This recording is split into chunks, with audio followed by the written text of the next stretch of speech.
Clara, aos 55 anos, não apenas acreditava que seus 31 anos de casamento com Roberto eram uma fortaleza. Ela o gerenciava com a precisão de um engenheiro. O verbo governante em sua vida era controlar. A casa em um bairro arborizado de Campinas, São Paulo, era o mausoléu das memórias, um testemunho rígido da perfeição que ela exigia do mundo, e principalmente de si mesma. A fachada de tijolos expostos escondia uma rigidez interna. As marcas no batente da porta, onde mediam a altura dos filhos, Mariana, 25, Lucas, 22, e Gabriel, 18, eram relíquias intocáveis, vestígios de uma linha do tempo, cuidadosamente supervisionada. A mancha de vinho no sofá da sala, resquício de uma festa de 15 anos do Lucas, havia sido cuidadosamente disfarçada com uma manta de linho, mas nunca removida, servindo como uma advertência silenciosa contra a desordem. O ranger do terceiro degrau da escada de madeira não era um mero ruído, era um alerta sonoro para a quebra de rotina. Um som que, ironicamente, ela logo aprenderia a temer mais do que qualquer barulho. Roberto, executivo sênior de uma multinacional, era a fonte de estabilidade. O cheque na conta bancária que garantia a rigidez da estrutura. Ele viajava mensalmente para a matriz em São Paulo, e Clara, com seu ar de estoicismo inabalável, não questionava suas ausências. A confiança, para Clara, não era um sentimento mútuo. Era o alicerce frio da sua fachada social. Ela precisava que o casamento fosse uma fortaleza, porque ela era sua arquiteta-chefe. Clara era a engenheira da vida doméstica e social. Ela gerenciava a rotina com precisão militar. Café da manhã na mesa para Gabriel, antes das 6h30. Reuniões de pais. A lista de compras, no quadro branco, detalhada por categoria. O trabalho voluntário no centro comunitário não era apenas caridade. Era uma extensão de sua necessidade de controle e de ser vista como a esposa perfeita, a organizadora impecável. Nos últimos anos, o esfriamento do casamento não era apenas distância de Roberto, mas uma falha de propósito para Clara. Roberto estava absorto em planilhas e chamadas internacionais. As conversas eram burocráticas. Chegou sexta ou reunião, até tarde. Clara, a gerente da vida perfeita, não tinha mais o que gerenciar no coração de seu marido. Sentia-se obsoleta, uma peça de museu. Ela mantinha os rituais, levou-o ao aeroporto às 4h30 nas madrugadas, não por amor, mas por hábito e para reafirmar a fachada aos olhos do porteiro, dos vizinhos e principalmente aos seus próprios. Flashback, o início do casamento. Em 1992, Clara, com 24 anos, conhecera Roberto numa festa na Unicamp. Ele, com seu charme confiante, prometeu: "Vamos construir algo grande juntos." Clara viu no charme dele a promessa de segurança eterna. O noivado, em 1994, foi num jantar simples, na casa dos pais dela. Quando Mariana nasceu em 1997, Roberto segurou a filha com lágrimas, e Clara sentou-se, a dama do castelo. Essas memórias, agora, eram não apenas facas, eram a prova do juramento que ela estava prestes a quebrar. Quando a segurança virara tédio. Naquela semana, a viagem de Roberto era o próximo evento no calendário. O centro comunitário, o refúgio, era onde ela se sentia necessária, de uma forma nova. Lá estava Eduardo, o coordenador, 48 anos, separado, com um sorriso que prometia desordem menos. Exatamente o que Clara precisava para quebrar sua gaiola de ouro. Clara acordava às 5, o tic-tac do relógio cortando o silêncio. Preparava o café, o aroma enchendo a cozinha, um perfume de falsa paz. Ajeitava a mochila de Gabriel, anotava a lista de compras, leite, pão, frutas. A casa, com suas cortinas de linho e móveis gastos, era seu reino, mas também sua jaula dourada. Roberto ligava à noite Vaz Monocordia. "Tudo bem? Por aí?" Ela respondia com um sorriso que ninguém via. Tudo, escondendo o vazio, e cada vez, mês, uma antecipação febril. Naquela manhã, pensou em Eduardo. Ele a elogiara, dizendo que sua energia iluminava o lugar. Clara corou, mas seu calor não era mais inocente, era a chama da revolta.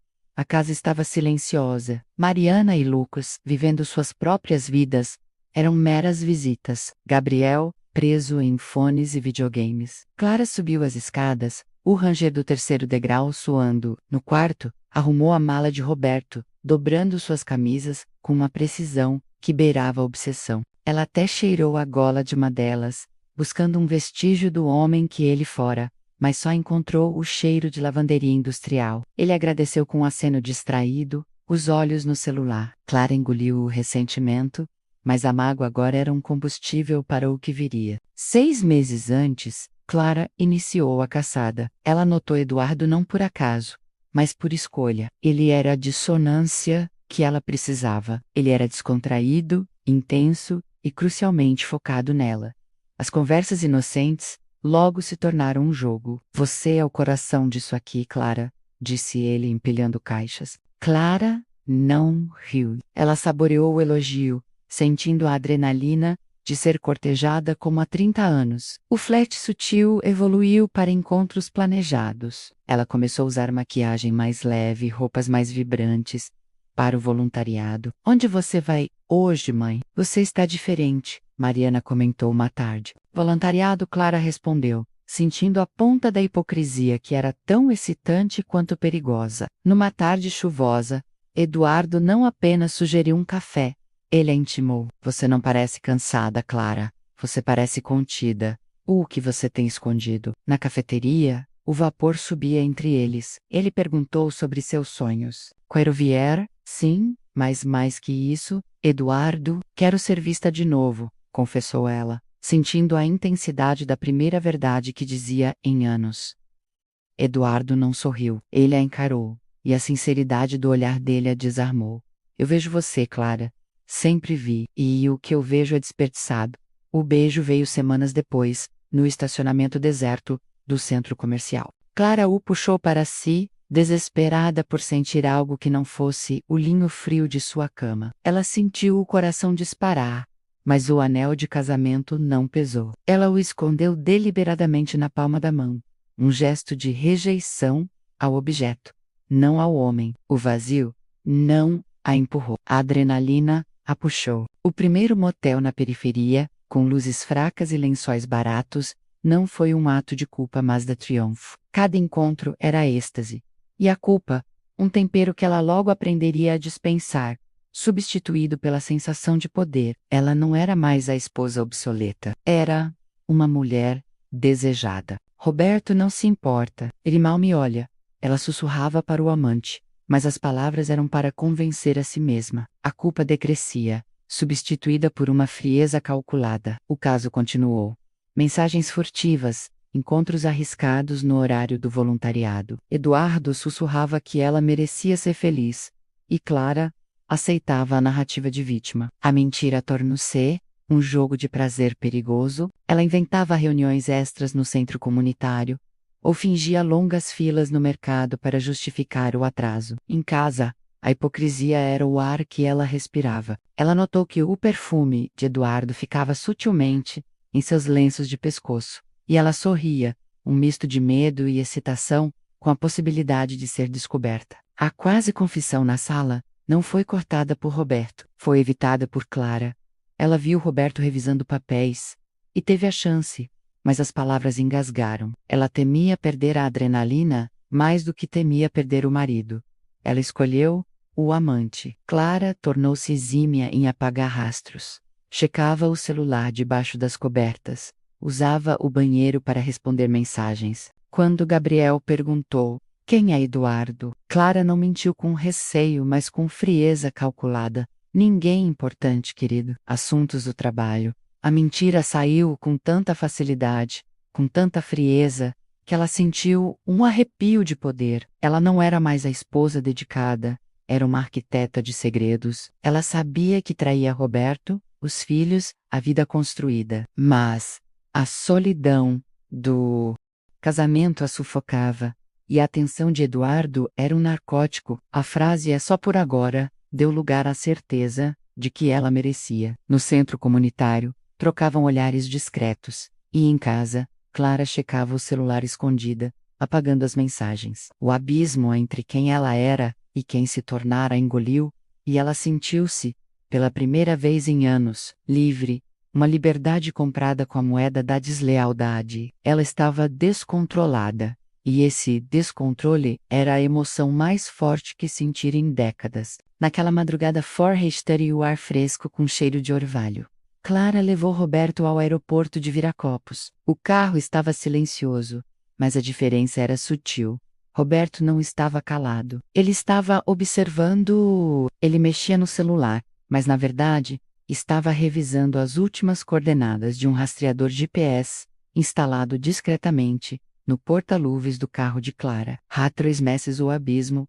Entre eles não era palpável, era uma armadilha friamente calculada por Roberto. Nos últimos meses, Roberto notou que o distanciamento de Clara era acompanhado por uma felicidade artificial e uma nova leveza que não combinava com o tédio do casamento. Ele notou a mudança no perfume, a atenção redobrada ao celular. Ele contratou um detetive que confirmou os encontros, o nome, a rotina e o motel.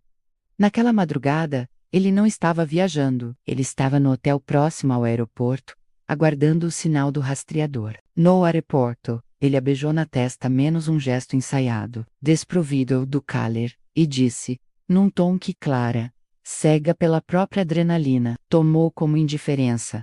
Cuida-se, Clara. De verdade.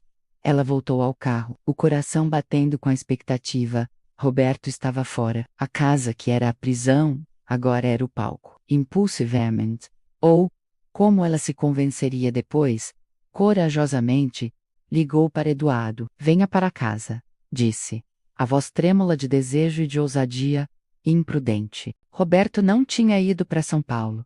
Ele cancelou o voo, minutos antes de embarcar. Quando o ícone do carro parou em frente à própria casa, Roberto voltou dirigindo, parando a 2 quadras de distância. Ele entrou em casa às 5h45, usou a chave reserva, que Clara já não se lembrava de que existia. Ele subiu as escadas, lento, o som de seus passos, sendo abafado por luvas de borracha e sapatos de sola macia. Ao passar pelo patamar, ele ouviu o Ranger do 3º degrau. Não era o código de Clara, era o som da sua traição, ecoando por todo o lar, um som que ele esperou para ouvir como a prova final. No quarto, a luz do abajur estava acesa, revelando Eduardo no lado de Roberto da cama, o corpo pesado de Clara ao lado. A foto de família no criado mudo parecia um espectador silencioso.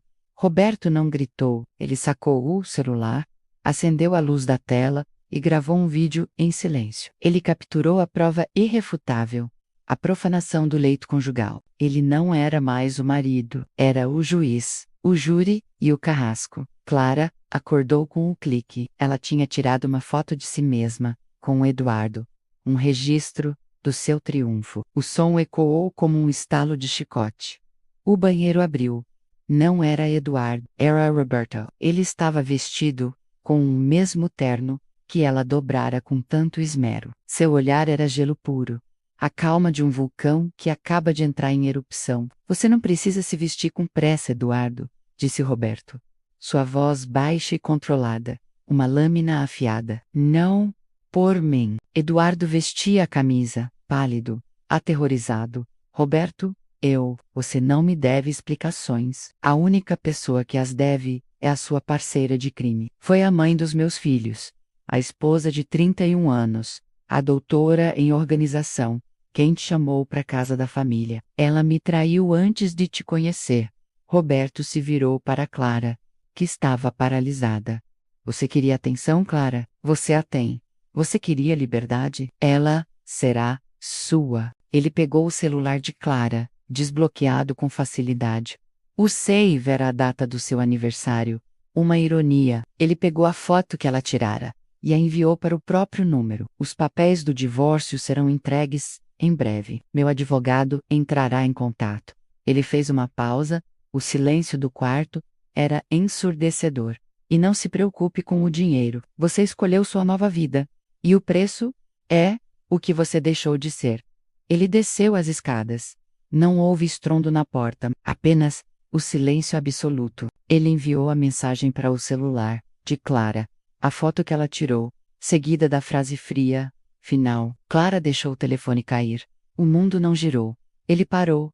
Roberto sabia, e a traição não fora o pretexto, fora a isca que ela havia mordido, e a armadilha havia se fechado. O primeiro ato de desespero de Clara foi ligar para a empresa de Roberto. Ele não pediu demissão, informou a secretária, com a voz entediada. O senhor Roberto antecipou a aposentadoria com um plano de contingência ontem. Os bônus e o patrimônio pessoal foram transferidos para trusts de investimento fora do país. A secretária acrescentou que ele havia vendido o apartamento de investimento há um mês e esvaziado as poupanças conjuntas, deixando para Clara apenas o mínimo legal. O divórcio chegou dias depois, numa pasta grossa entregue por um mensageiro. Não era um envelope, era um calhamaço de documentos legais que detalhavam a traição de Clara, com a foto, o vídeo e o rastreamento GPS. Roberto havia sido meticuloso, a pasta eliminava qualquer direito que Clara tivesse sobre a maior parte do patrimônio, restando-lhe apenas o mínimo legal. Clara assinou o sobrenome de Roberto como uma ferida aberta. A queda começou com a rejeição familiar. Mariana confrontou-a. Uma semana depois, os olhos não apenas vermelhos, mas cheios de desprezo. Como você pôde, mãe? Não pela traição, mas pela hipocrisia. Você nos fez acreditar que esta casa era sagrada, que o casamento era inexpugnável, enquanto você estava profanando tudo, por um cara qualquer que você conheceu no voluntariado. Você não é a mãe que eu achava que era. Clara tentou explicar menos a solidão, a frieza de Roberto, mas Mariana balançou a cabeça. O pai não te via e a gente, mãe. Você nos via? Você destruiu a única coisa que tínhamos. Mariana saiu, deixando Clara com o eco de sua falha.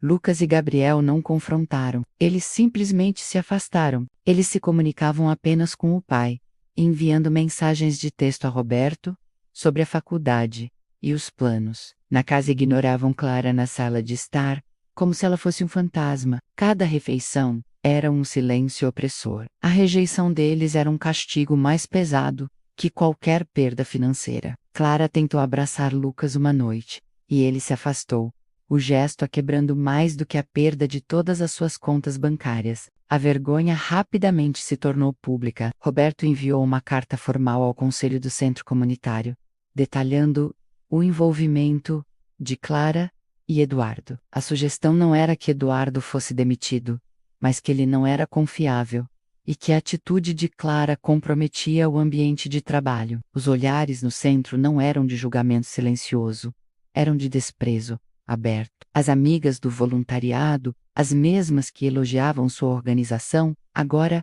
desviavam o olhar. Clara foi ao mercado no dia seguinte e suas antigas amigas, o círculo social que ela tanto prezava, fingiram não a ver, empurrando seus carrinhos em direções opostas. Ela perdeu o status antes de perder o dinheiro. Eduardo, transferido para outra cidade, enviou uma mensagem final, fria e sem pontuação. Acho melhor não nos falarmos mais. Isso foi longe demais. Me desculpa. Clara foi abandonada pelo marido, pelos filhos e pelo amante. Ela abandonou o voluntariado, incapaz de suportar a reprovação. A rotina que ela tanto prezava se desfez em caos. Ela parou de fazer as compras e esqueceu os horários de Gabriel. A mulher de controle estava desmantelada, punida pela liberdade que ela tanto buscou. Clara tentou retomar a rotina, mas a casa era agora o fantasma de cristal que ela quebrou. Cada objeto era uma tortura.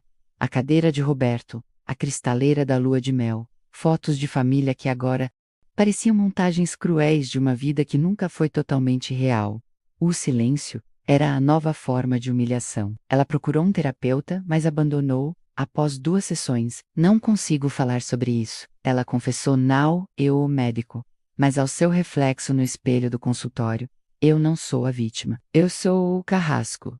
As palavras não aliviavam a culpa. Elas a afirmavam. A casa foi vendida por Roberto, que agiu rápido. Ele foi meticuloso, esvaziando-a de toda a mobília de valor, deixando para Clara apenas o essencial, de pouco valor sentimental. A louça de casamento, as toalhas bordadas, o tapete persa menos tudo levado. Clara ficou em uma casa oca, com o cheiro da vida que se foi. No banheiro, ela encarava o espelho, a mulher com olhos fundos, cabelos grisalhos e uma expressão de eterno susto. Não era ela. Quem é você? Perguntou. A culpa a consumia. Traiu Roberto, os filhos e a si mesma, por uma emoção barata. O perfume caro, presente de Roberto de um Natal passado, era a última piada. Clara sentiu um impulso irracional e ligou para o antigo número de Roberto. A voz gravada na caixa postal era a dele, fria e final. Você ligou para o número de Roberto. Não deixe mensagem. Este número não está mais em uso. A casa, a venda, era grande demais, e o espaço vazio ecoava sua solidão. Ela tentou se aproximar dos filhos, enviando mensagens. Clara, para Mariana. Me perdoa, filha. Eu te amo. Resposta de Mariana.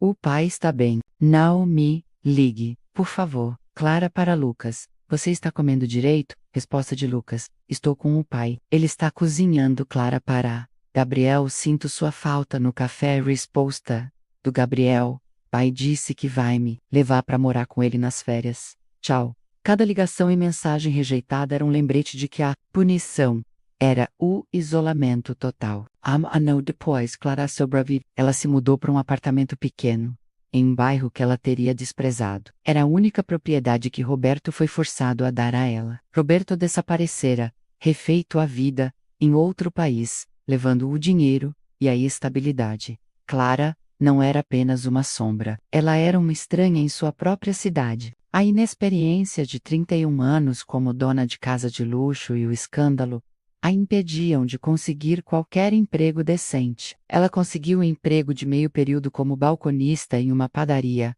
uma humilhação constante para a ex-dama do Campinas. A culpa era sua segunda pele, o castigo que Roberto nunca poderia impor. A punição não era o apartamento pequeno ou o salário baixo. A punição era a perda do seu papel. Ela não era mais esposa, nem matriarca, nem organizadora exemplar. Clara sentava-se na praça da nova vizinhança, o céu dourado, indiferente. Tocou o celular, onde ela mantinha obsessivamente a última foto de família, antes da descoberta. Ela a olhava todos os dias. Eu fiz isso, eu estraguei tudo, pensou, as lágrimas caindo. A casa onde viver era de outra família, com novas marcas de altura no batente. Os filhos, distantes e frios. Roberto, um eco que se tornou um fantasma financeiro, que a assombrava com a lembrança do que ela perdeu. Clara se levantou, a sacola da padaria em mãos. Ela não tinha redenção, apenas a persistência de continuar. Clara era uma sombra, condenada a uma liberdade que ela não sabia o que fazer, com a certeza de que a vida que ela jogou fora era a única que ela realmente amava. O preço da adrenalina foi a perda irreparável de seu propósito.